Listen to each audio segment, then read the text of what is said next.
এই দেখ দেখ, এই ঠাকুরটা কি ভালো করেছে না, আগের ঠাকুরটার থেকেও এটা যেন বেশি ভালো হয়েছে, তাই না? হ্যাঁ সত্যি ঠাকুরটা কিন্তু খুব ভালো হয়েছে রে। মা গো মা, মঙ্গল করো সবাই, সবাইকে ভালো রেখো, সুস্থ রেখো। ঠাকুরের মুখের দিকে তাকালে দেখ মনটা যেন কেমন ভরে যাচ্ছে। দাঁড়া কটা ফটো তুলে নে।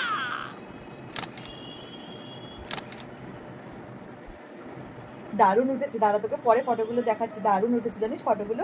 চল এবার পাশের প্যান্ডেলটা যাই, ওই ঠাকুরটা নাকি পুরো হোয়াইট কালারের করেছে, খুব ভালো করেছে, চল ওই ঠাকুরটা দেখতে যাই। ওয়াও, প্যান্ডেলটা কি সুন্দর হয়েছে তাই না বল? আগের প্যান্ডেলটার থেকে ওই প্যান্ডেলটা দারুণ হয়েছে। প্লিজ কটা ফটো তুলে দে এই জায়গাটা আমার। হ্যাঁ হ্যাঁ দে, তুলে দিচ্ছি, পোজ দে।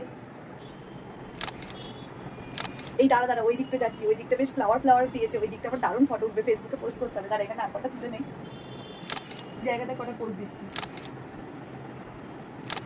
বুঝেছি তো? এই শোন না, চল এবার পরের প্যান্ডেলটা যাই। পরের প্যান্ডেলটা নাকি বিশাল লাইন পড়ছে, অনেক ভালো কিছু একটা করেছে, সন্ধ্যা মন্দির টাইপের কিছু একটা করেছে। চল চল তাড়াতাড়ি চল, প্যান্ডেলটার পর আরো 3টে প্যান্ডেল আজকে কমপ্লিট করতেই হবে। প্যান্ডেলগুলো জাস্ট দেখার মতো করেছে। এই বলছি, এই ঠাকুরটার ফটো তুলবি না?